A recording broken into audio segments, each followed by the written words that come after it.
Welcome back to Chapter 9 of Atlas Shrugged by Ayn Rand.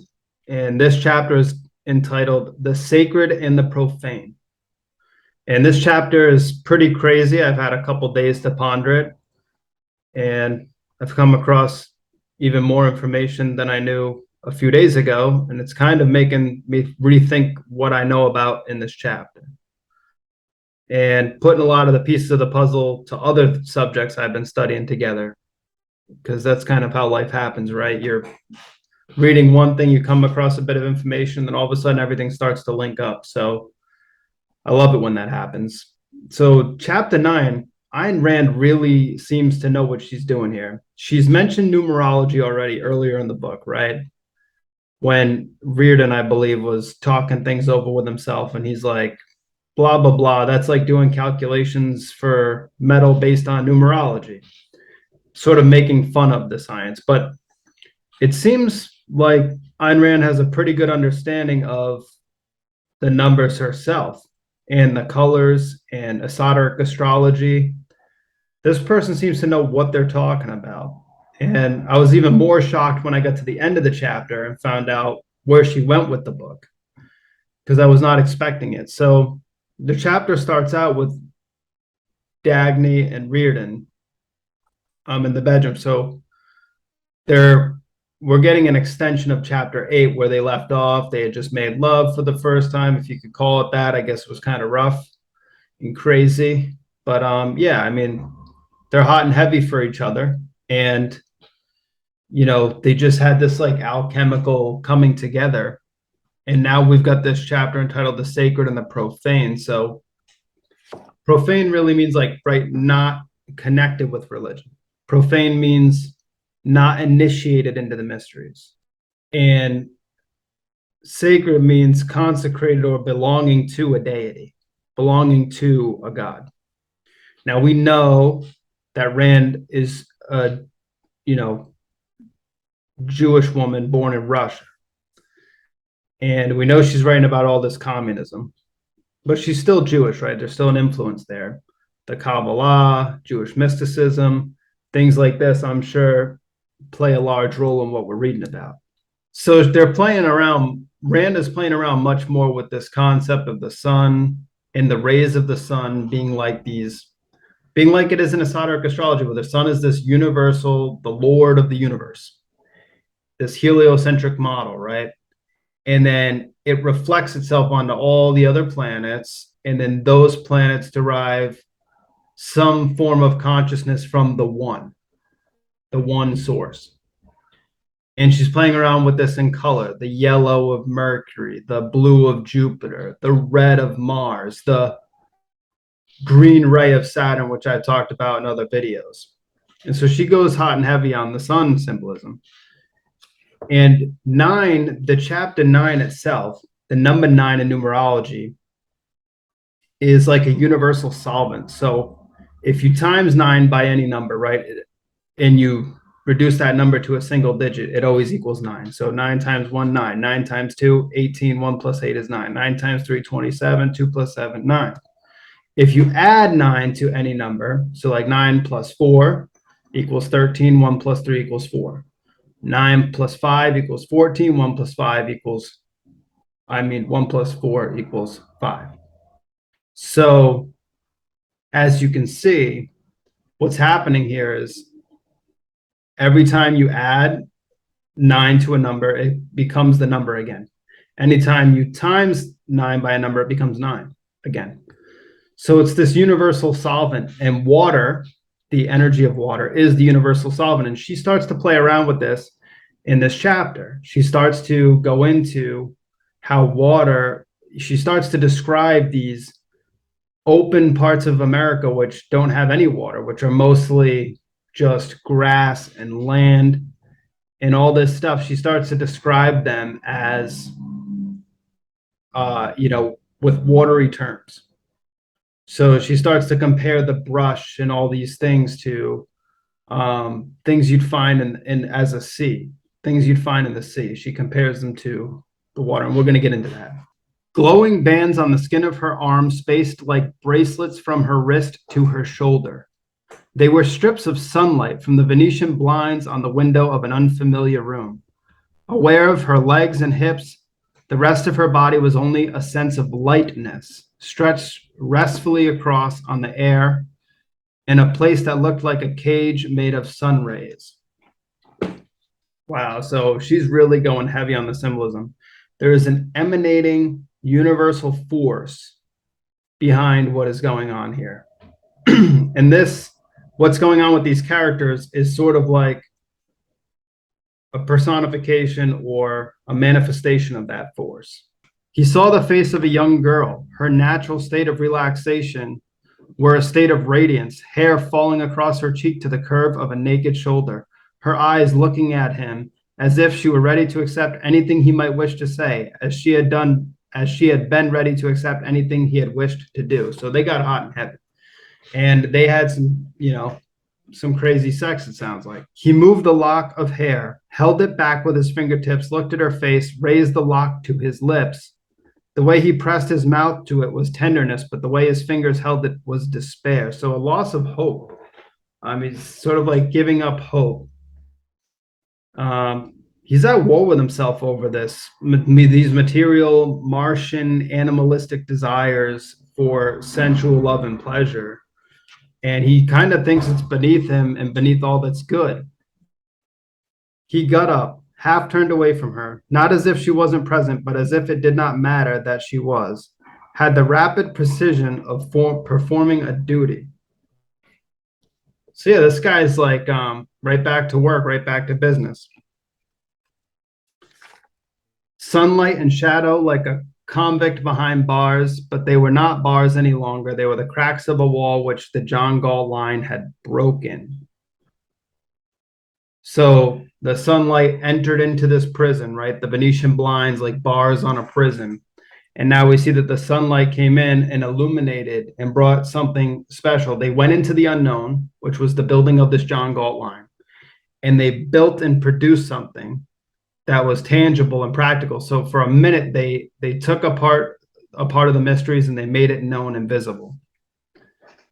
And we can't go back to the way things were, because it's like if you're in a dark room, you have to think about it this way. If you're in a dark room and then all of a sudden you turn on the light and you see everything in the room, and then somebody turns the light back off, you can't go back to pretending you didn't see what was in that room.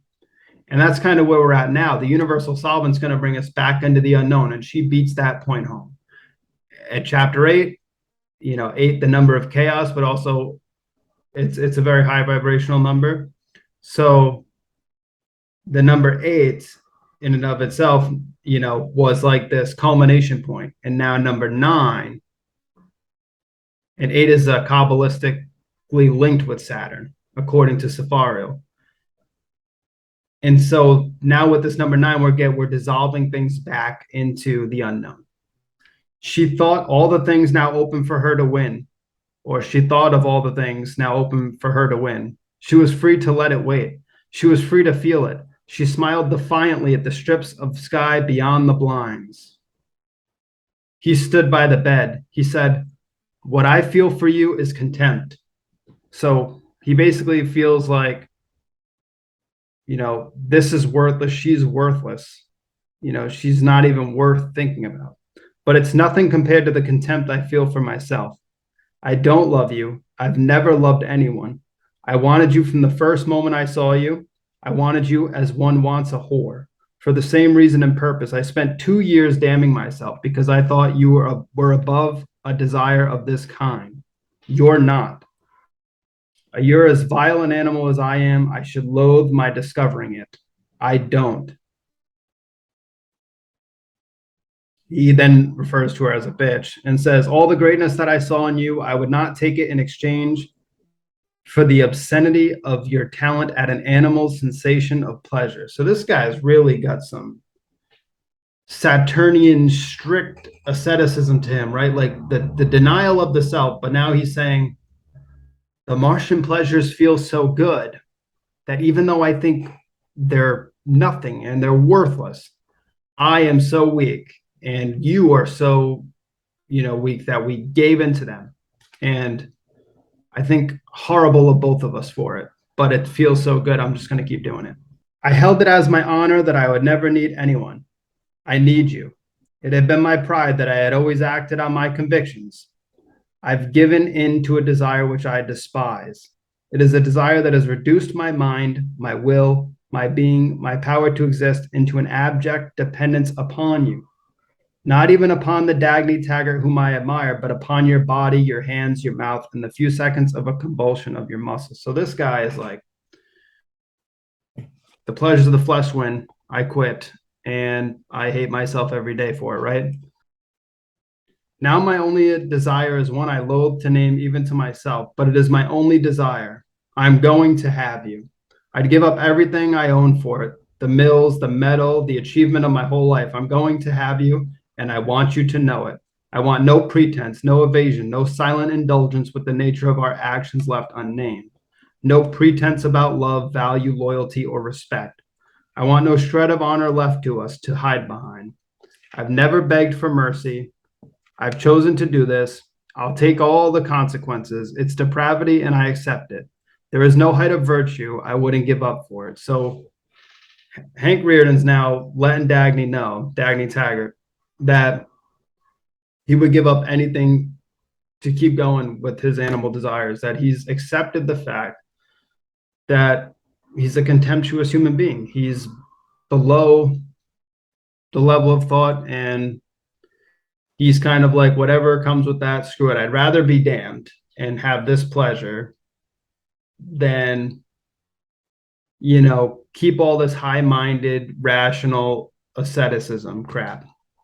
Even though basically he wants to torture himself for it, which makes no sense. He hasn't realized yet that you can blend both of these desires, the higher mind and the lower mind, the material and the spiritual, which we just went over in chapter 8, right? Dagny was just realizing it in the engine room. The engine room is going to be important down the line. The engine room. She was in the engine room, and Hank was like this representation. His beating heart was like the beating of the engines, and the soul of man was this animating force behind this machinery.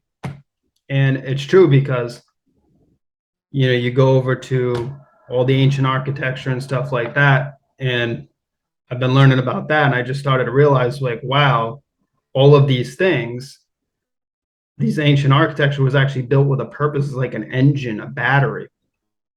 And now we've been lied to about it. And so she's kind of hinting at these things, but hasn't realized yet that the spiritual and the material aren't at war with each other, which we've been convinced that they are. She had listened at first with an incredulous shock, then with greater attentiveness. She was studying as if she were studying some revelation that had never confronted her before. He felt as if some ray of light were growing stronger on his face. When he stopped, she burst out laughing. He heard no anger in her laughter. She laughed simply, easily, in joyous amusement, not as one laughs at the solution of a problem, but at the discovery that no problem ever existed. So see, where he creates this like dividing line between spirit and matter, between rational and these desires of the flesh, these, instincts rather. Where he creates a divide, these two things are supposed to work synergistically. And she kind of knows it. So she's like, really, this is what, you're all tortured over this? She stood facing him naked. She said, I want you, Hank. I'm much more of an animal than you think.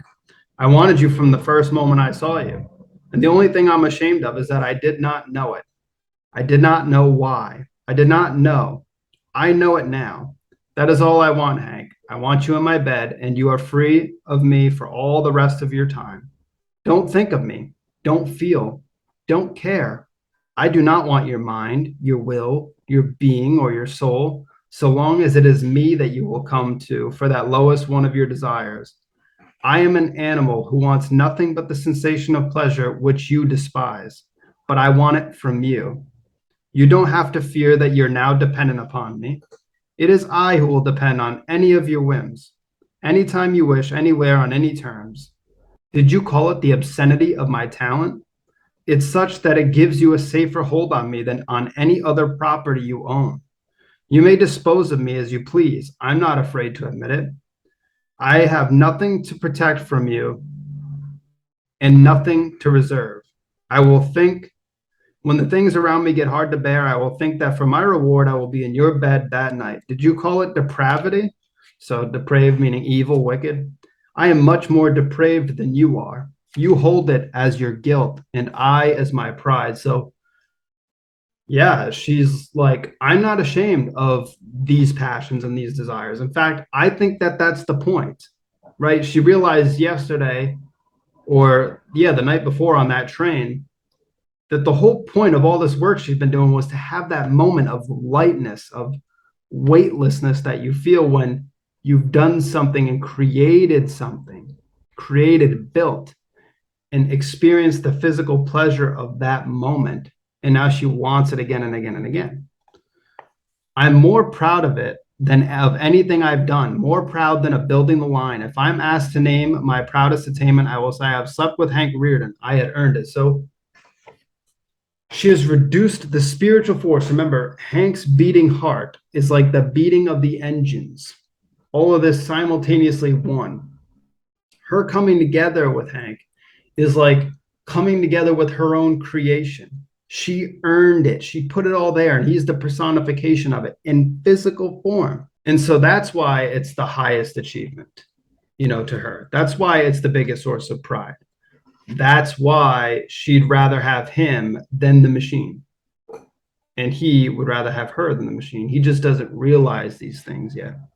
And now we get into light reflection. So again, going into the sun being the one source of consciousness. Now, I personally, even though I'm an astrologer, I don't subscribe to this heliocentric thing. I'm not saying we live on a flat plane. I'm still doing my research, but something's off about something's very off to me about the globe model. 93 million miles away, the sun, and then the curve where people can still zoom in with a camera and see beyond where the curve should be. Things like that make you think. I've always thought we kind of live in a realm. So she's got this light reflection, and these astrology books that I have, like Saturn by Alan Leo, which we'll be getting into soon. The more esoteric astrology, especially, like, are throwing in the Christianized influence and trying to get everybody to recognize the sun as this one source of emanating consciousness. Now, because that's what we're going with, because that's what she's painting a picture of, we have to think of it through the lens she's painting the picture from, right? So the rain was hung like the sparkling fringe of a lampshade under the corner light. So we're no longer in the bedroom, we're somewhere else. James Taggart is back in the frame now. He did not want to walk or stop. He had no place to go. He had a long evening ahead and no one to help him kill it. The name of Taggart Transcontinental stretched in headlines across the continent. He had smiled in answer to the congratulations. So, of course, he's getting credit, right? Which I said in my last video. I was like, I know this guy's going to get credit, and he's going to start taking credit. He had smiled in answer to the congratulations. Directors spoke about the soaring rise of the Taggart stock, asked to see his written agreement with his sister just in case. Of course, now they want her product, right? They don't want to have anything to do with it, but now we want to see that written agreement, make sure she's going to sign that railroad over to us. And he commented that it was fine. It was foolproof. She would have to turn the line over to Taggart Transcontinental at once. They spoke about the debt of gratitude which the company owed to James Taggart. The debt of gratitude they owned to this guy who was too cowardly to do anything about it. He played politics in Washington and with his buddies the whole time. And I mean, did he keep people off his sister's back? Yeah, but that was to save his own skin. That was for this moment where he gets to be the hero, right? So he looked away whenever he passed the newsstand. The papers seemed to shriek at him the name of the John Galt line and another name, which he did not want to hear, Ragnar Daneskjold.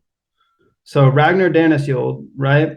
This guy, the pirate guy, he kind of like steals a cargo ship and brings it back to Norway.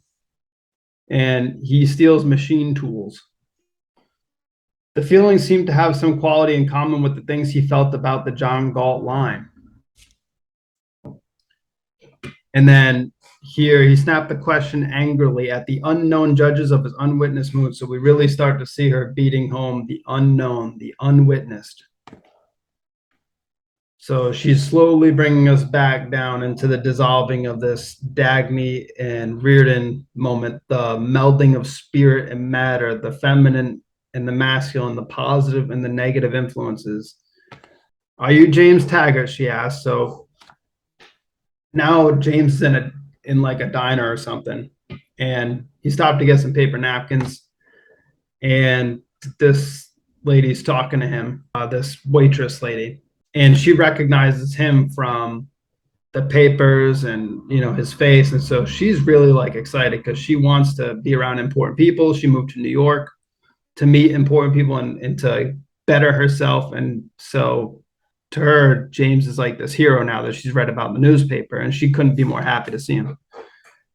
Are you James Taggart? She asked. She gasped like a child, looking with a glance reserved only for movie stars. I saw your picture in the paper this morning. Imagine looking at Taggart like he's a movie star. My goodness. Mr. Taggart, is it true what they said about you in the paper? What do they say? About your secret. What secret? Well, they said that when everybody was fighting about your bridge, whether it would stand or not, you didn't argue with them. You just went ahead because you knew it would stand when nobody else was sure of it. So the line was a Taggart project, and you were the guiding spirit behind the scenes. But you kept it secret because you didn't care whether you got credit for it or not. Imagine the nonsense the tabloids must be printing, that everybody actually believes that this guy's the hero of the John Galt line, when he was pretty much the reason that this stuff all almost never got fixed, right? He built the line in Mexico, which cost them $40 million. He wouldn't let them spend any money. She was forced to make him sign for Rearden's thing, for Rearden Metal. She was kicked out of her company, and now this guy gets all the credit, which we always said, well, which I said last video was going to happen. Yes, it's true. The way she looked at him made him feel as if it were true. It was wonderful of you, Mr. Taggart. He thought that one would call her face attractive if one ever noticed it, but there was no particular reason to notice it. It was a common little face, except a look that expected the world to contain an exciting secret behind every corner. And don't you worry, because Taggart's about to illuminate her on the truth of his world, which is just some twisted, polluted worldview.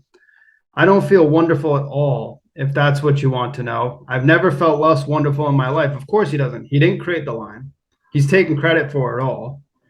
I don't think it's that he doesn't have a conscience. It's that he's angry that it was successful. It's not, I don't think he's upset, right? And it becomes apparent he's not upset because the line was successful. He's upset and that he's getting the credit. He's guilty. He's upset that they were successful in the first place. In his mind, it would almost been better to let them fail because, productive people and money making is bullshit, which we'll see.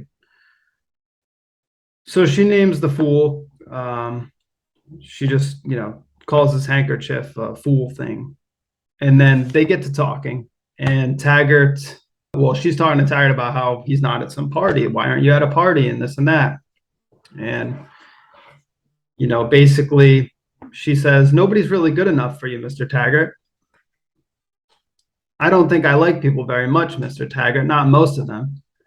And James says, I don't either, not any of them. He's a miserable dude, isn't he?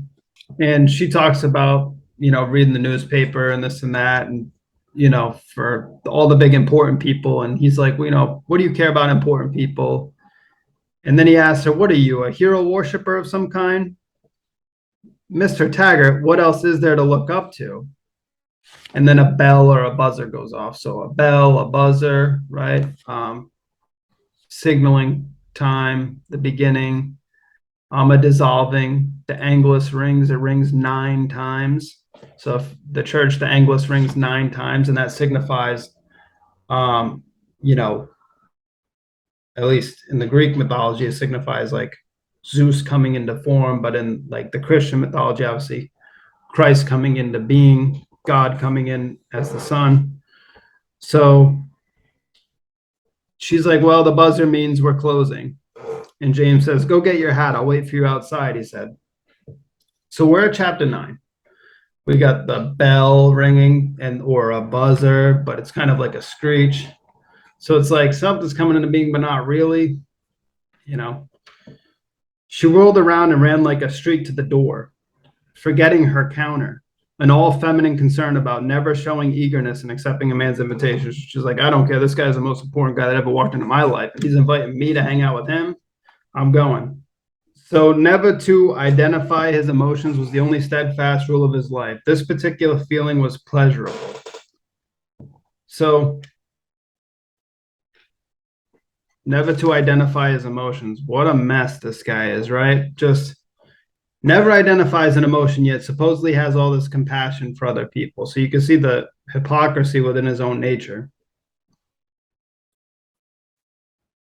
The unuttered words in his mind were, the damn little fool means it. I mean, like, she actually thinks he's something. The unuttered, okay? So read it. The unuttered, the unnamed judges, the unknown judges, rather, the unwitnessed mood. Right? So we're in the unknown, we're in the unuttered. It says, the unnamed and the unuttered could not clash into a contradiction because he didn't name the nature of his need.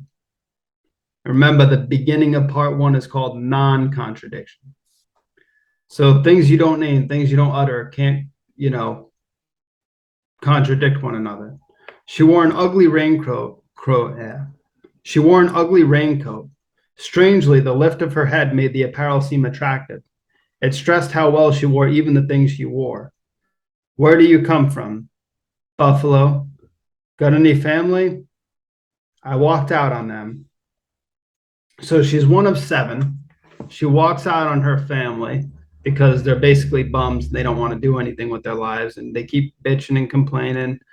She's like, it was so bad they couldn't even be bothered to, pick something up or take the garbage out. I mean, the pride was just gone, right?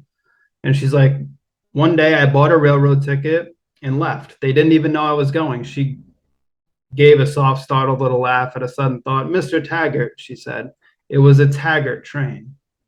So kind of fate working there, right? What was it you wanted to do? Make something of myself? Get somewhere? I thought somebody built those buildings. He didn't just sit and whine. We were stinking poor and not giving a damn about it. That's what I couldn't take. The woman next door saying it was my duty to help them. So she's like, I didn't like all that commie talk about it's my duty to help them, right? Saying it made no difference what became of me or of her or of any of us, because what could anybody do anyways? That's literally like James's philosophy on a page. Dr. Pritchard, all those dudes, right? And, all that commie crap that James shovels. And she's saying it to him. And he's asking how old she is because he's like, obviously, want to make sure you're old enough, right? And then he says, what's your name? And she says, Cherryl Brooks. So then James pretty much says he's not happy and he's unhappy, or she figures it out. And he says, if you haven't the right to be happy and proud, who has? That's what she asks him. That's what I want to know. Who has? He turned to her abruptly, the words exploding as if a safety fuse had blown. He didn't invent iron ore and blast furnaces, did he? Who? She asked him. Rearden. He didn't invent smelting and chemistry, the air compression. He couldn't have invented his metal, but for thousands and thousands of other people. His metal. Why does he think it's his? Why does he think it's his invention? Everybody uses the work of everybody else. Nobody ever invents anything. So, now we're getting some real insight even more into Rearden's twisted mind. So he's mad. The reason he's unhappy is because they succeeded. And now Rearden's going to profit off this. And he was just hoping they would fail, right? I mean, he benefits from their succeeding and he's still a miserable dude. He did it for his own profit. What's wrong with that, Mr. Taggart? Everybody knows what a great job you people have done, you and Mr. Rearden and your sister. So she's a hard and sensitive woman, building tracks and bridges because that's what she enjoys doing. If she enjoys it, what is there to admire about her doing it? Building that line for all those prosperous industrialists when there are so many poor people in blighted areas who need transportation. Again, poor people in blighted areas can't keep the monetary value of the railroad afloat. If there's no production coming out of an area, how can you afford to set up a line to carry people's goods if there's not being any produced? This is what this guy doesn't get. It's like he reads this Dr. Pritchett crap, and then, he plays politics, but he forgets it in the practical world. If there's no money coming from these blighted areas and you put a train there, that's going to come at somebody's expense, but whose? The company's going to have to take a loss to run trains to an area that's not producing anything or paying enough money to run these things. But Mr. Taggart, it was you who fought to build that line. So she's really drinking the Kool-Aid on this, right?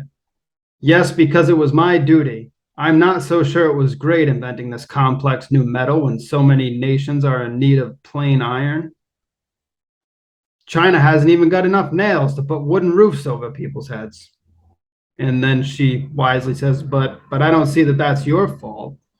And he says, somebody should attend to it, somebody with the vision beyond his own pocketbook. And then he calls them trick metals. And then he says, you think it's great. There are many people of much greater ability in the world, but you don't read about them in the headlines because they can't invent non-collapsible bridges at a time when the suffering of mankind weighs on their spirit. This guy is crazy, right? How many times do we have to read about Bertram Scudder's propaganda pieces and hit pieces? Dr. Pritchett's nonsense, the people from the Science Institute, like all these people, the guy from the National Railroad Metal Industry, right? Like all these things, this crap that they talked about, the John Galt line and the Rearden metal. And now he's talking about how you don't read about these other people who do great things. What? These other people who want to take the resources of people like Rearden and take their production and call it their own. Yeah, those people. And then he says, you should have seen Orrin Boyle yesterday. When the first flash came through on the radio from Wyatt Junction, he turned green, but I mean green, the color of a fish that's been lying around too long. So again, more references to water, more references to the color green, but this time in a different sort of sense.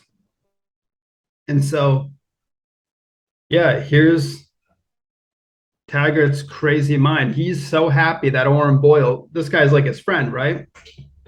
This guy helped him get the anti-dog eat dog thing passed, and he's just crapping all over him, talking all this junk about him. Who is Mr. Boyle? She asked, stupefied. Oh, a fat slob that's inclined to overreach himself. A smart guy who gets too smart at times. That and Dr. Floyd Ferris, that Science Institute, squirming in every paragraph. The country gave Rearden Metal that medal. Now we expect him to give the country something in return. And that was better than Bertram Scudder. Couldn't think of anything but no comment. Bertram Scudder, who's never been known to shut his trap from the day he was born about anything, ask him or don't ask. Dr. Pritchett, the old fool, is going around saying that he knows for certain that Rearden didn't invent that metal because he was told by an unnamed, reliable source that Rearden stole the formula from a penniless inventor whom he murdered. So, like, he's just naming all this propaganda, getting mad at all of them. And here he is taking credit for all this untrue nonsense himself. He just likes seeing people squirm. It doesn't matter if it's his own allies, if it's somebody else. He just can't stand to see anybody, anything. And he likes to, like it says, he gets a lot of pleasure out of putting things over on people. You dislike your sister, Mr. Taggart. Why? She asked. Because she thinks she's so good. What right has anybody to think he's good? Nobody's any good. I mean, we're only human beings. And what's a human being? A weak, ugly, sinful creature born that way, rotten in his bones. So humility is the one virtue he ought to practice. He ought to spend his life on his knees, begging to be forgiven for his dirty existence. When a man thinks he's good, that's when he's rotten. Pride is the worst of all sins, no matter what he's done. And she's like, whoa. But if a man knows that what he's done is good, and he says, then he ought to apologize for it. She says, to whom? He says, to those who haven't done it. And she's like, now you lost me. I don't understand, right? I mean, this is the kind of ridiculousness we're dealing with. The Metaphysical Contradictions of the Universe by Dr. Simon Pritchett. He's like, have you ever heard of that? And of course, we know this guy Pritchett's a clown, where we're all just bags of cells and our lives are meaningless and it's everything is about nothing, yet we should give all of this nothing up to all the people who need nothing more, right? Dr. Pritchett has proved irrefutably everything is a matter of opinion. You think a system of philosophy such as Dr. Pritchett's is just something academic, remote, impractical, but it isn't. Oh boy, how it isn't.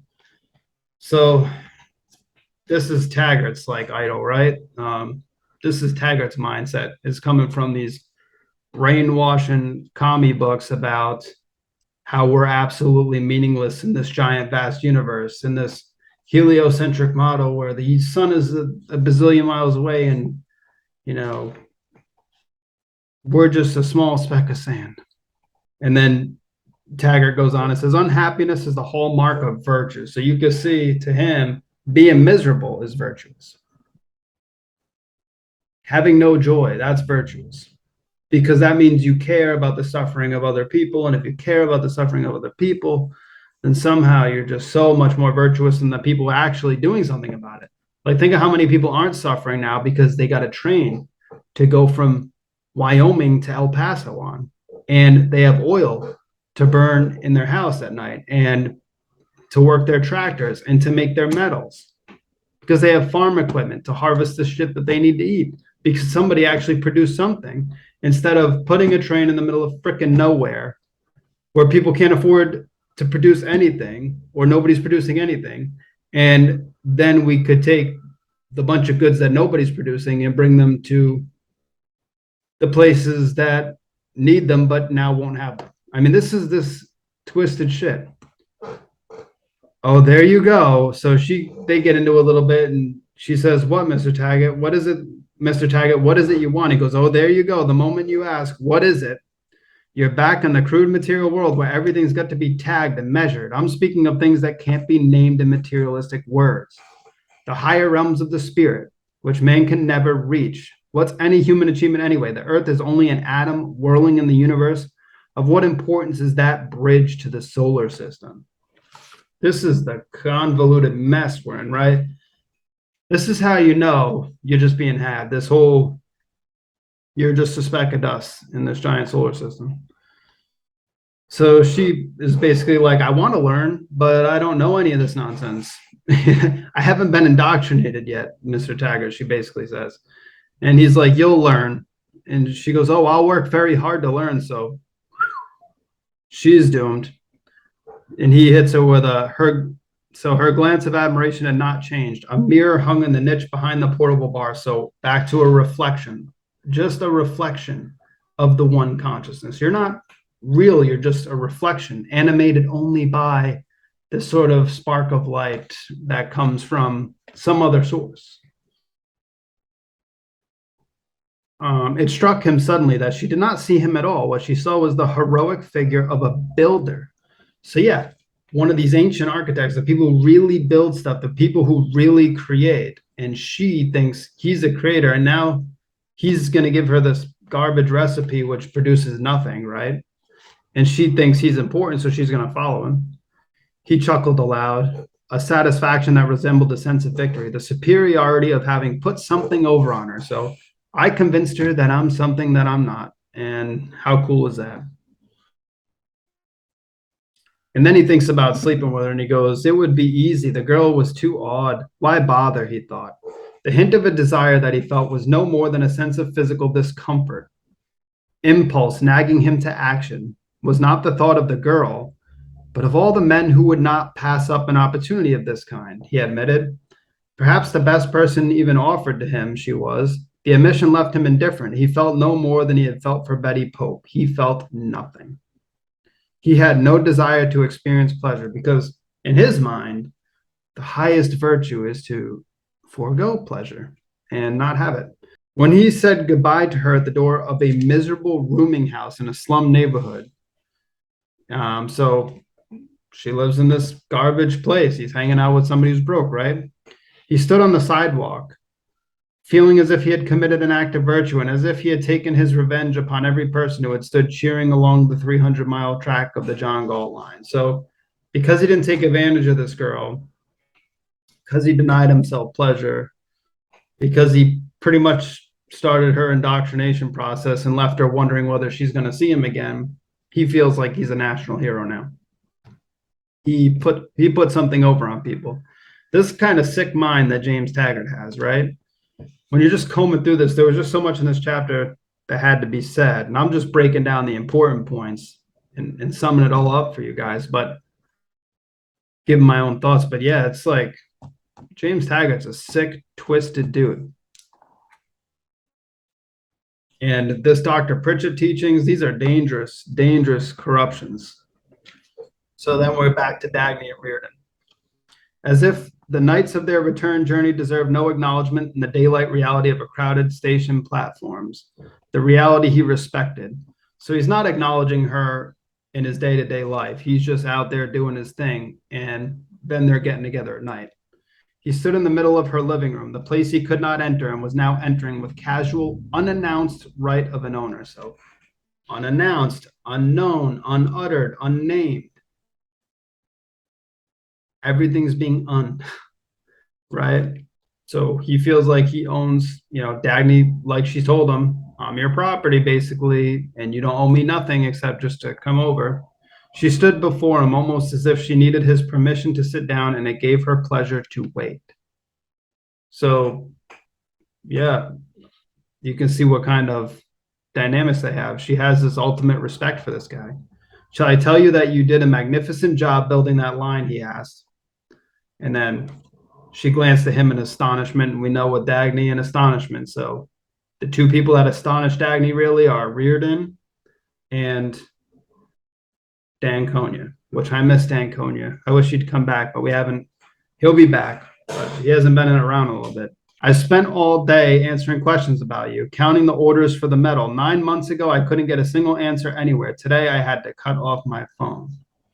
Not chapter 9, 9 months ago. We have the bell ringing, the 9, the Angelus, the 9, the unknown, the dissolving back into itself. So it's very clear that Rand knows what she's doing in painting this picture. A young boy kept saying that you were a great woman. He's right.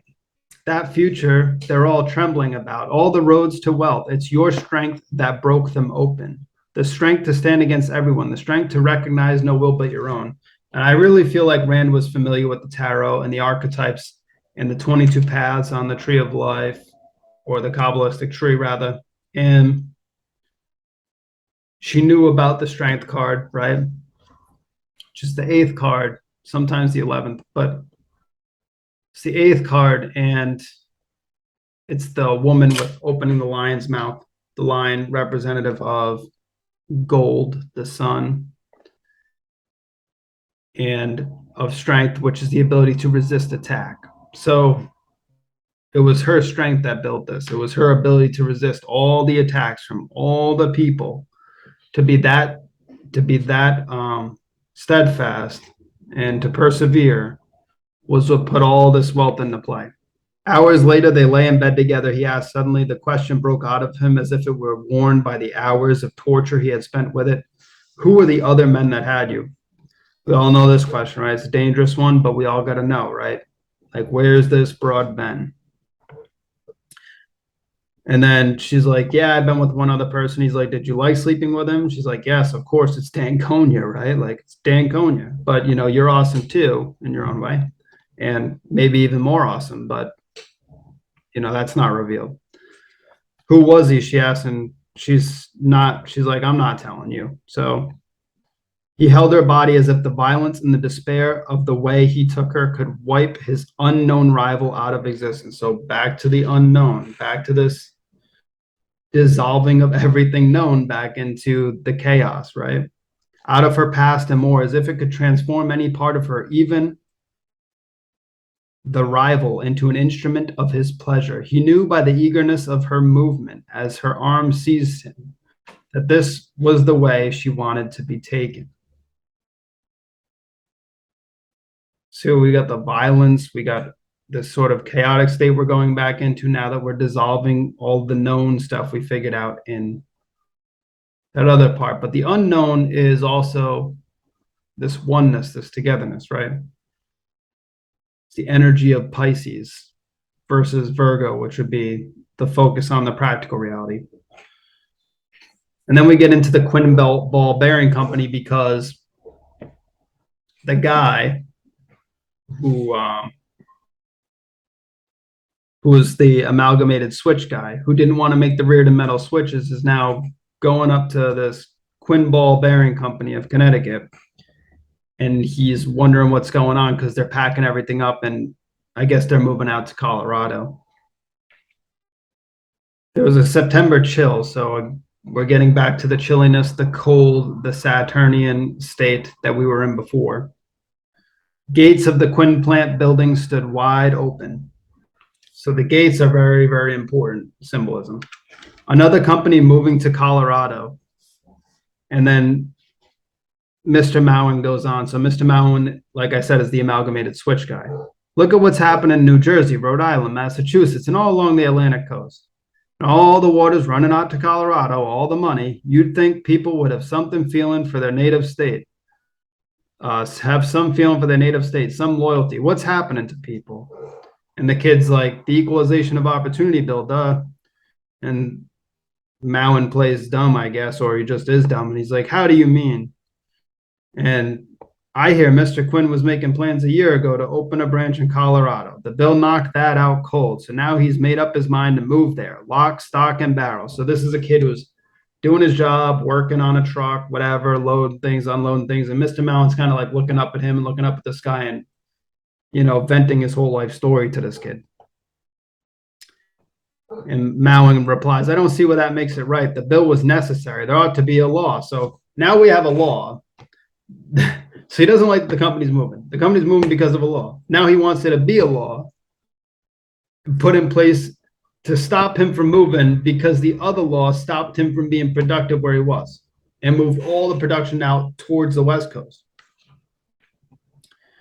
And then we have an inconceivable, right? Princess Bride. Mr. Mowen glanced up dubiously. He could not tell whether the answer was intended to apply to him or the young man. So it was the young guy told him, you know, to wait and see what happens. And then Ayn Rand mentions the word shrouded. So again, hidden, unknown, undecided, veiled. So she keeps on beating home this point, even with different language than unknown, shrouded, you know, veiling something, the veil, which is as far back as you could trace the Kabbalistic tree. And then you reach the veil, and from the veil, you trace your way down into existence. So you go to the furthest point back that you can trace, and then you stop there at the veil of what you don't know, and then you trace your way back down into existence. And that's how you figure stuff out. That's how they do it Kabbalistically. That's the yogic, meditative exercise there. So Mowen's like, why are they all running to Colorado? The young man grinned. Maybe it's something you've got that they haven't got.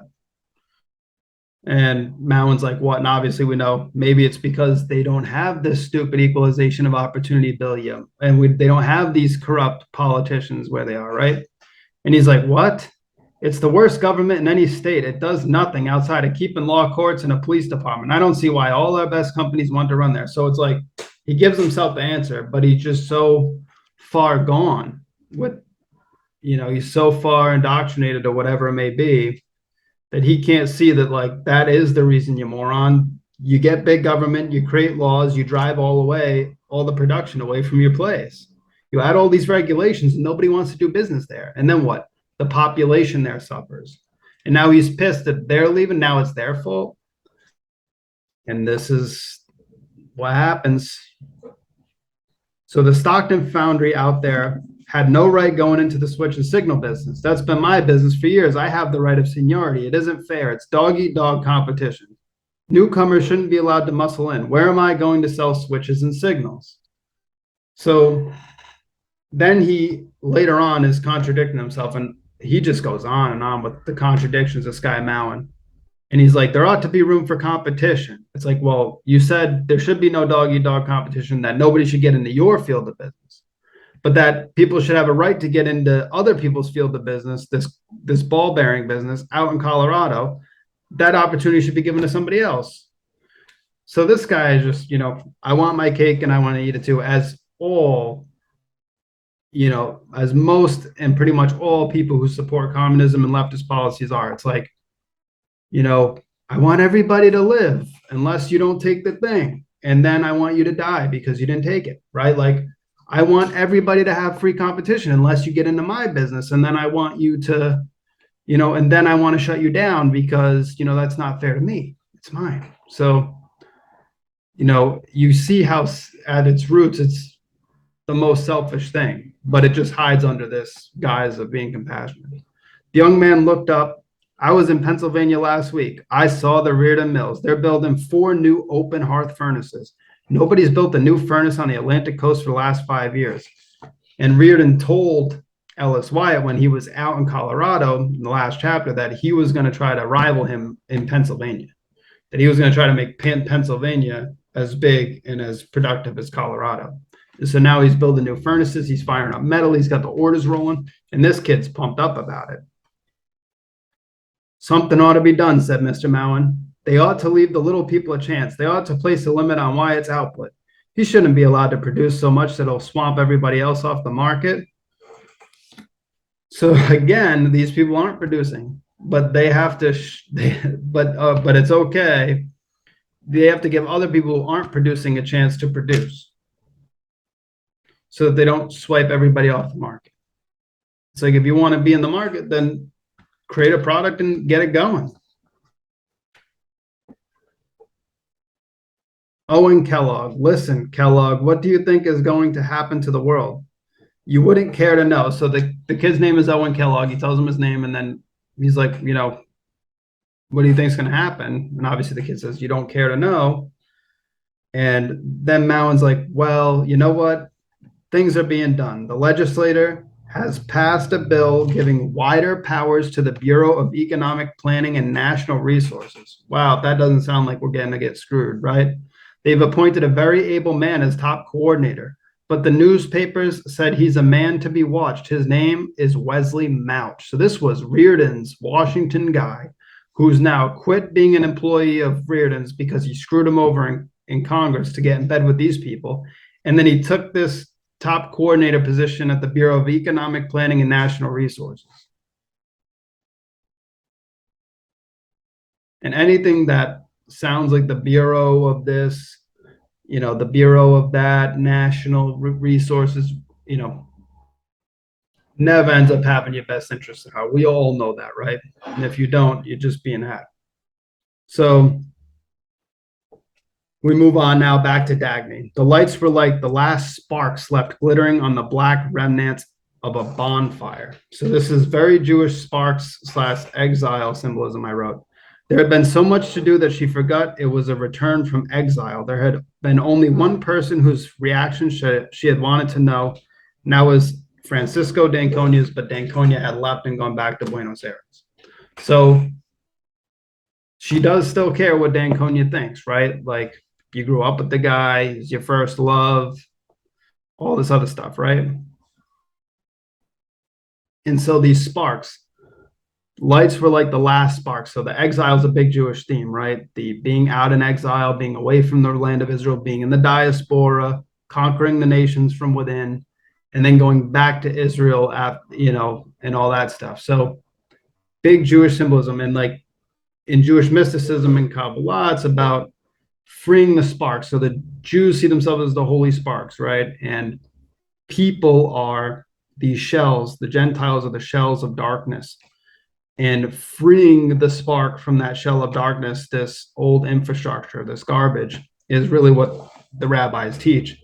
By exterminating us, right, you free the spark. So that's Jewish mysticism right there. That's just plain and simple. So she's writing about that pretty much.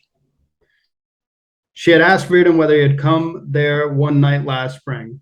She had known even before he answered that he had not. She did not know why that memory still disturbed her at times.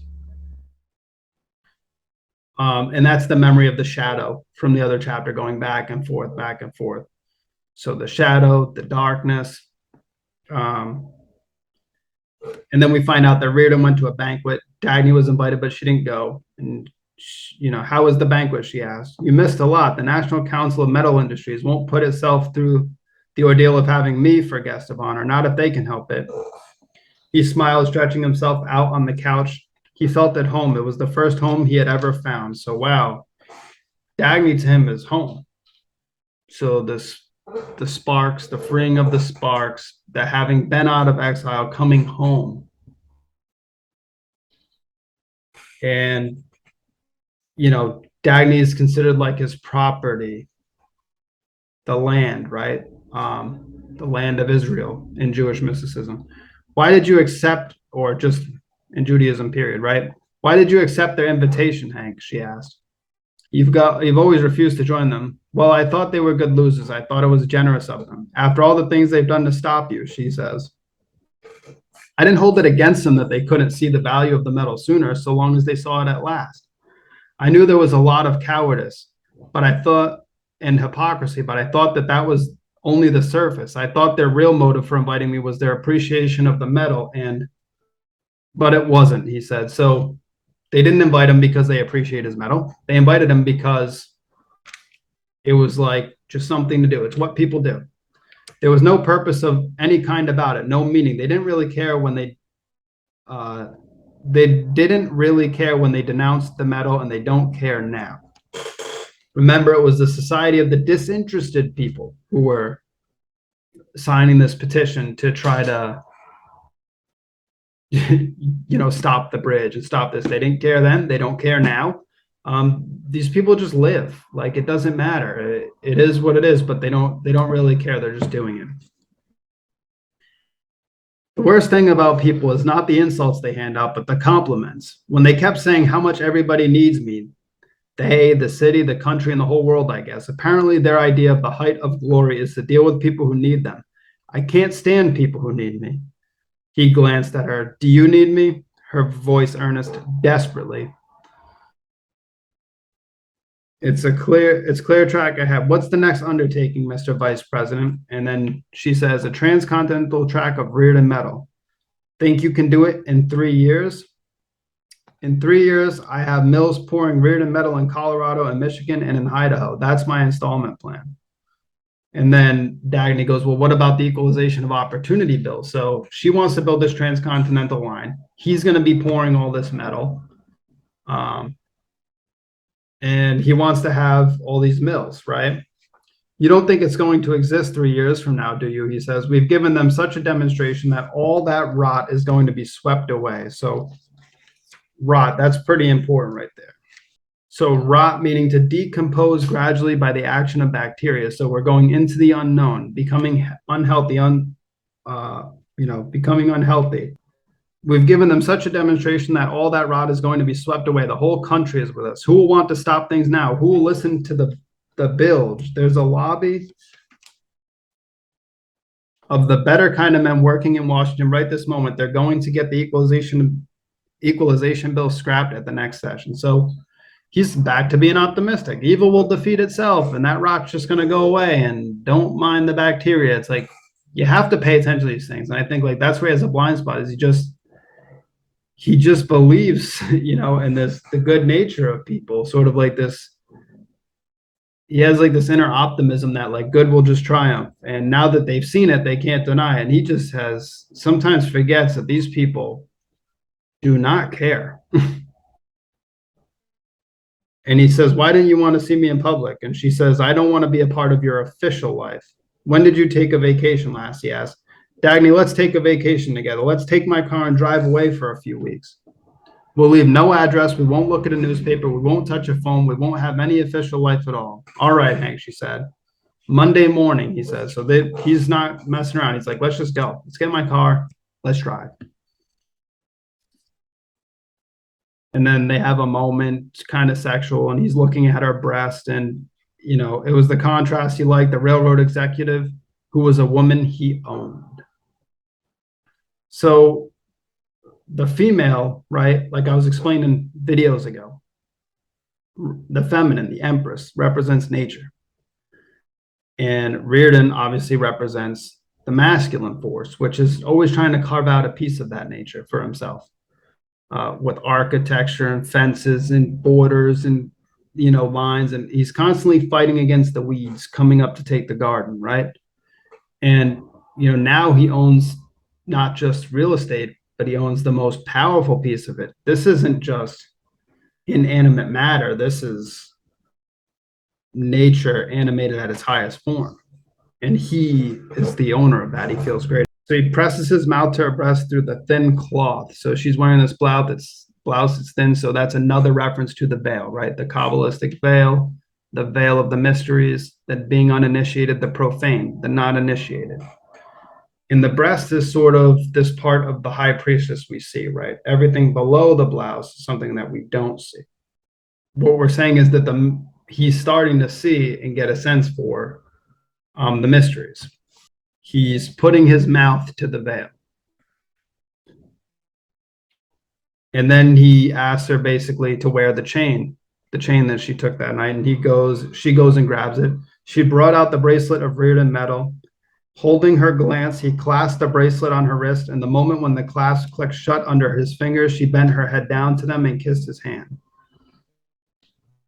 And now they're on their road trip, and she starts going heavy on the sea. The sea rolled softly in sprays of yellow and orange with a few red jets shooting up on the hillside. So yellow, Mercury, orange, right? And then we have red Mars jets shooting up on the hillsides.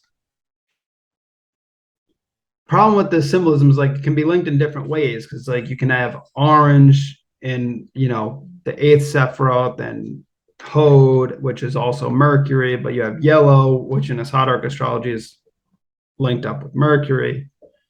But you also have like Mercury and alchemy, which is like gray and red. So we're just going to say that, this is kind of leaning on more of a Kabbalistic tone to it. And it's really having to do more with like esoteric astrology, I'm noticing, than anything, right? And so we're getting back to the sea, the dissolving, getting back into the unknown. But she's describing nature as the sea. And when you combine water with earth, you get mud. Mud. Very, very important stuff. So liquefaction, mud. Pools of remnant green. The sun sparkling on its chromium steel and black enamel reflecting the sky. And then we get to these gray streets. So gray, right? Mercury on an alchemical level. The powdery gray of bones left on a desert, as if sun and snows had eaten away the traces of tires, oil, and carbon. But the cracks were few. So the road was very, very good, well built. They're traveling through Wisconsin. There's nothing there, but they're like, somebody who built this road expected stuff to be here. And then we get the crack. So this crack, this opening of the veil, opening of the mysteries, right? An uneasiness she feels. She smiled. It was the hood that had been the immovable point of her field of vision. While the earth had gone by, it was the hood that had been the center, the focus, the security in a blurred, dissolving world. So again, unknown, muddy, blurred. She's really painting the picture, and we're picking up on all the clues. The hood before her and Rearden's hands on the wheel by her side. She smiled, thinking that she was satisfied to let this be the shape of her world. So geometry, bringing all this crazy nature, all this chaos of the sea back into a focus that she can understand. They had driven at the mercy of unknown crossroads. It's an abandoned ore mine around Saginaw Bay that I've heard about. They say it's exhausted, so he wants to go and find something. She doesn't care if he wants to work on vacation, and that's all fine. They could speak of their work. They never spoke of each other. He acted as if their passionate intimacy were a nameless physical fact, not to be identified in the communication between two minds. Days passed before she realized what it was that she missed most, a glimpse of fresh paint. So she was feeling uneasy. She didn't know what she missed most. And then, I realized it was colors. So what she missed most about New York was the paint, and the paint obviously being the colors, the forces of industry, the production, the things themselves that produce these things, the energy. And then finally she's like, well, can we go somewhere that I want to do, sort of like a work trip, because she's worried about the diesel engines. Now we get to the engines, right? You need like this engine room. It's like all this cool stuff about old architecture and like they had, the antenna on top of these Gothic cathedrals, and they had this, and they had like the receptor, amplifiers and all this stuff, and like the coils with the columns, and just all this ways to channel electricity and this symmetry in shapes and stuff that creates different vibrations, right? So, and then in it, you need an engine. And so these old like Gothic cathedrals had like these engines that we no longer see anymore. And she's talking about basically a world that is kind of desolate they go into, and she wants to go see this 20th century motor company. So the motor, Tor, meaning like toroidal torus field, electromagnetism. So we're already starting to get a hint. It took them 3 days of inquiries, but they found the bleached abandoned road, and now they were driving through the yellow leaves that glittered like a sea of gold coins to the 20th century motor company. So again with the sea, again with the water, again with the treasure, the gold coins, right? Hank, what if anything happens to Ted Nielsen? Why should anything happen to him? Well, there was Dwight Sanders, and of what use is a railroad without motive power? So, and Rearden's like, yeah, of what use is anything without motive power, right? And Ted Nielsen's the guy that's supposed to be manufacturing these diesel engines, but he's having a hard time getting the supplies he needs to manufacture these diesel engines. And they need this diesel power to run the best motor they can possibly run on the train that they're on. The leaves sparkled, swaying in the wind, the colors of fire. They seemed to celebrate an accomplished purpose, burning in unchecked, untouched abundance, unknown, unchecked, unnamed, unuttered, so untouched. So the corpse they saw in the weeds, so a corpse. We're getting back to death. We're getting back to transformation. We're getting back to the bare bones, the immortal soul. It took them 3 hours. So it took them 3 days to reach the place. A few houses still stood within the skeleton of what had once been an industrial town. So again, this town's broken down. It's gone. All the architecture has been sitting, which, like I'm talking about, a shell of concrete. So we talked about the sparks. Now, the Gentiles in Jewish mythology is the husk, the shell of evil, and that is broken up to release the holy spark of the Jew, right? So you have this shell of concrete, which had been a schoolhouse, stood on the outskirts. It looked like a skull with the empty sockets of glassless windows, with a few strands of hair still clinging to it in the shape of broken wires. And a skull is the elixir of life, right? Skull and bones, things like that. The 20th century motor company, it would have seemed intact, but for a silver water tank. The water tank was tipped sidewise. So again, with the water. And water is important for transmitting electrical energy, right? Storing and transmitting electrical energy, which is generated by these old architectural things. And now they're in the ruins of an old industrial city, and they see a white object. So we're getting into white. There was no paint left on the floor, so we're washing away the colors. We have all the colors, but nothing specific. Its boards were scrubbed to a soggy gray. Again, gray mercury, alchemically. The visual expression of the pain in the bones of the person who had bent and scrubbed and lost the battle against the grime, now soaked into the grain of the board. So they're at this family's house. They see this lady. She's a mess, and she's clearly lost the battle of like life. And she's not that old, but it sounds like she is, because she's hunchback. She's wearing like flour sacks or whatever as clothes. There are 2 pigs waddled in a stretch of mud and refuge. So it's not very kosher. The stepping stones laid across the muck were pieces of the highway's concrete, drawing water from a public well. So obviously, like Esau is supposedly the waste product of their father or whatever. So what we see here is like she's really painting a picture based off of her own religious background. And pigs waddled in mud and refuse. So like we're getting to the mud, the lack of clarity, but the refuse now, pigs are actually clean animals from what I hear. So They actually would prefer not to lay in that. So there's something wrong there.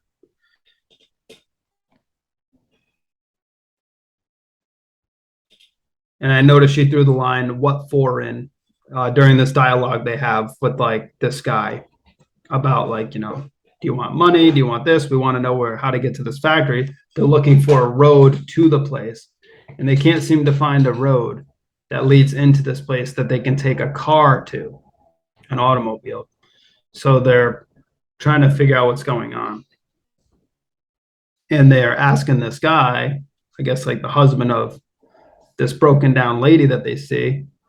And they get all these kids running around, and it's kind of like sketchy. And then he had pressed the starter when a rock came smashing into the windshield. The glass was shatterproof, but a sunburst of cracks spread across it. Again, the sun cracking the glass of the windshield, a sunburst of cracks. So the windshield, a veil, right? A separating divider. And then we have a crack by the sun, the illumination. And the rock was thrown by a child. The old woman, she had stood there silently watching, like a chemical, without interest or purpose, like a chemical compound on a photographic plate, absorbing visual shapes because they were there to be absorbed, but unable ever to form any estimate of the objects of her vision. So now we get chemical compounds in the mix, right? And photographic plates, which preceded photographic film. So we're going back in time to photographic plates. We're looking at the chemistry, the alchemy of this, right? I mean, Rand's really clear on what she means here. She's, throwing, the mystical side of her own religion, the Kabbalistic side of her own religion in there. She's letting you know on the alchemical and esoteric astrology side. And I think there are definitely half-truths sort of buried in here, and there are truths buried in here for sure.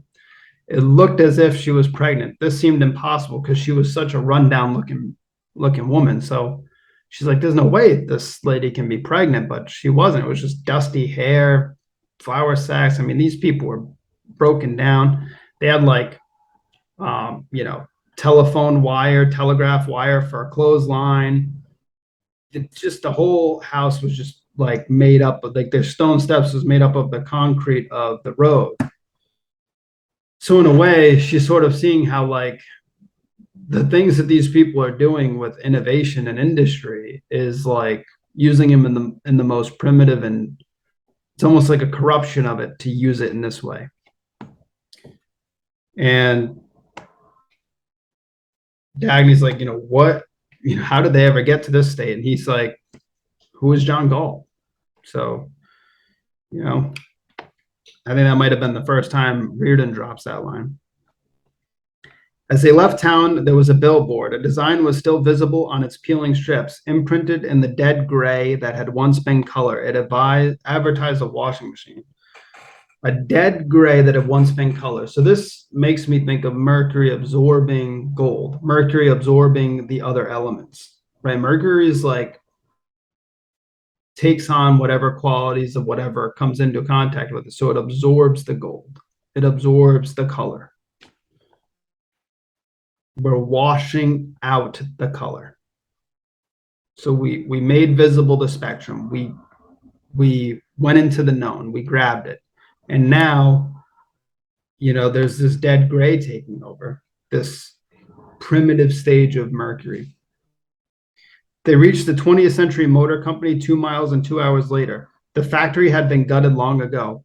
There was nothing left except refuse, so she goes to refuse again. And you have to remember, like I said, in Judaic, mythologies and stuff, it's that's what it is. They say, we are the waste product of whoever these people are. I mean, that's if you subscribe to that, but I'm just telling you what it is. It's what you're reading. So in the steel stairways built to last and lasting, rising in trim spirals to the roof. So coils, steel stairways, steel coils rising to the roof. They stopped in the great hall where a ray of light fell diagonally from a gap in the ceiling. So light, electricity, coils. She throws in a 2 miles and 2 hours later as they reach the motor company. So there's nothing left at this motor company except refuse. When she walked through the silent yards where steel bridges still hung overhead, tracing lines of geometrical perfection across the sky. So ancient architecture, geometrical perfection. So we understood something perfect, something about geometry that was the sacred geometry, right? The sacred and the profane, the geometrical patterns that bring energy down into existence from an electromagnetic standpoint, which is what all those, Greco-Roman and old cathedrals seem to, code into their structures, but that we haven't been told about, right? It was like having to perform an autopsy of the body of one's love. Wow. So going and having a look at the ruins of something that you love, like this industry, this production, then you have to go and look at the remains of it. This broken down, like this once used to produce this electromagnetic energy, which she's not saying that yet, but that she's going to get to that. But that's where we're at in this chapter. And if you've read the chapter, right? So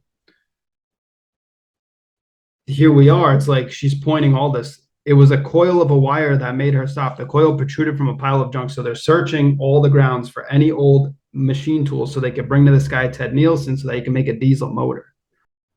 She had never seen that particular arrangement of wires, yet it seemed familiar, as if it touched the hint of some memory. So if you wrap coils, right, of wire around a magnet, it creates electricity. If you have an electric field, it can create magnetism. So electromagnetism, interlinked. The more coils that you have, the more the greater the flow will be. She attempted to extricate the coil from the scrap pile. She had cut her hands. It was the broken remnant of the model of a motor. If you create a magnetic field, you create a toroidal field, a torus. We have one on our body. We have one on the earth, right?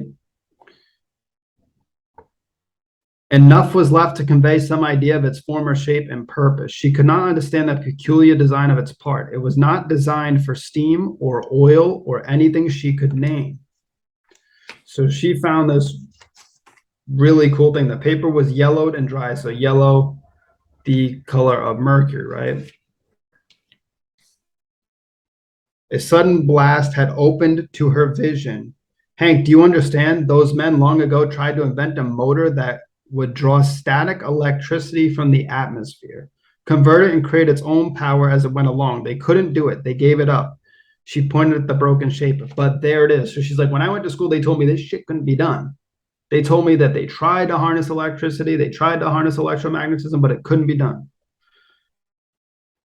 Hank, don't you understand? It wipes everything out. Who will want to worry about oil, coal, or refueling stations? Do you see what I see? A brand new locomotive, half the size of a single diesel unit, and with 10 times the power. A self-generator working on a few drops of fuel with no limits to its energy. So she's like, who will want to worry about oil or coal or any of that? And I'm thinking, wait a minute, Ellis Wyatt's worried about oil, right? And coal and things like that. So if he's selling oil and the oil dries up, then who's that? So maybe Ellis Wyatt came over and took care of this guy. So if you read the chapter, Hank believes that the guy who invented this motor, this electromagnetic motor that would change everything, that Dagny's like so excited about, but they don't have all of it together. He's like, that guy's probably dead. And probably, right, they're disappearing, these guys. She needed the contractor and somebody got to him and he retired. And then she needed Dwight Sanders to build the diesel engines, and then he retired and went into non-existence. If you don't find the man who made it, will you be able to reconstruct that motor from what is left? So she's like, no, I can't, which freaking sucks, right? Like, how you can't find a way to figure this shit out, right? She's an engineer. And she's like, I'm going to find him. I'm going to find the guy who did this no matter what. And he's like, and if he's still alive. She's like, why do you say it like that? He says, I don't think he is. Would he abandon an achievement of this size? That's one profession that seems to be dying or dead. There hasn't been a new idea for motors for years, but this guy has built an electromagnetic motor, and here it is, the papers, the design, the remnants of it, hanging out in the midst of refuge. So This is like a spark, right, in the midst of husks, the old shells of the environment. What about automobiles and ships and airplanes with a motor of this kind, and tractors and power plants, all hooked to an unlimited supply of energy with no fuel to pay for except a few pennies worth to keep the converter going? So the converter, very important.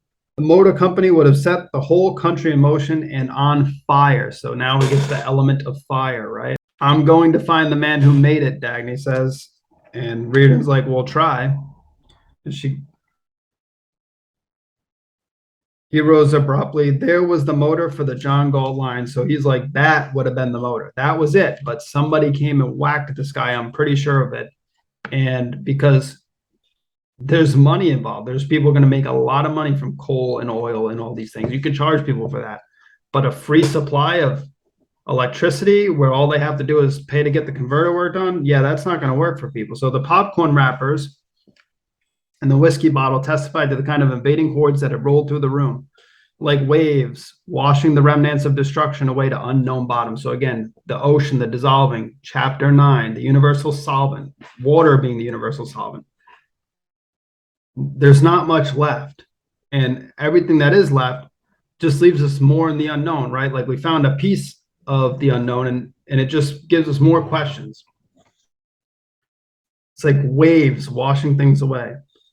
Electricity waves, right? Or microwaves or magnetic waves.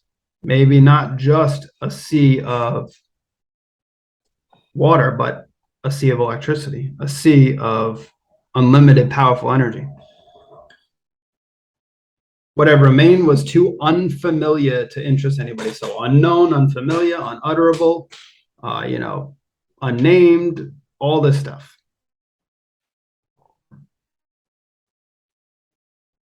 So she was angry because of the desecration. So they took away the sacredness of this. It's like Dagny's angry because they desecrated this place. They took away the sacredness, and this chapter is called The Sacred and Profane. So it was like this invention belonged to a soul and a being higher than the invention itself. And now they've taken that away. Now it's gone. And that's really, where we're at. The sacred and the profane, that's what it is. So they're not initiated into the mysteries. They're at the veil of the mysteries. They don't know what's going on. And that's the profane thing, right? And then the sacred thing has been tampered with.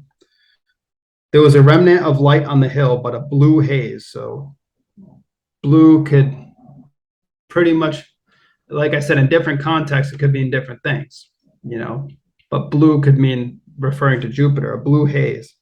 And the red and gold of the leaves was spreading to the sky in strips of sunset. It was dark when they finished. The sky was dark blue.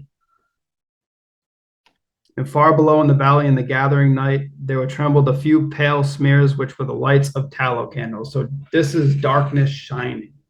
This is back to chaos, which is really the reason for the 8th piece of the menorah, right? The 7th day is the rest day, the Messianic age, the 7th millennium. And then you have the 8th day.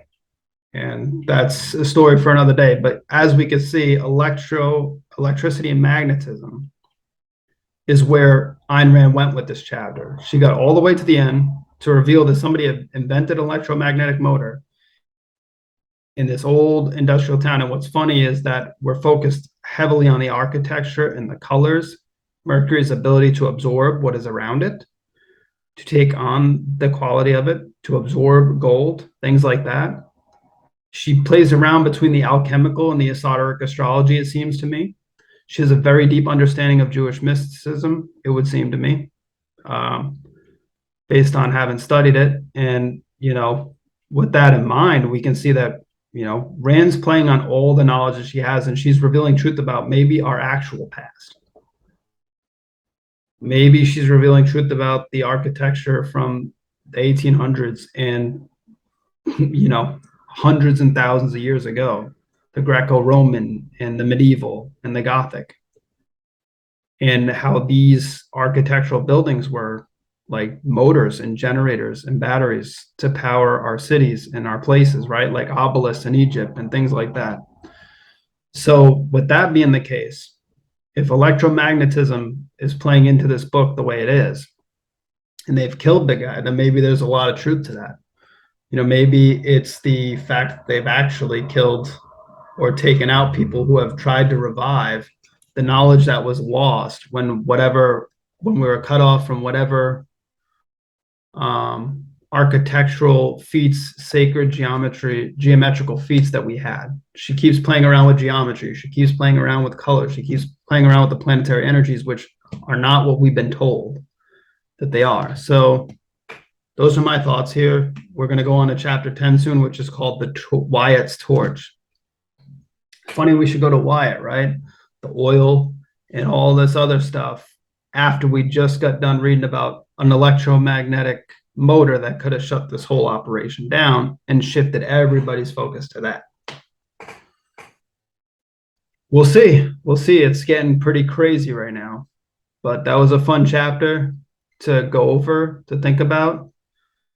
And now when we get to the end of chapter 10, we'll be done with part 1. So one more chapter, and then we're done with part 1, and then we're moving on to part 2. So tune back in for chapter 10, and let's finish strong.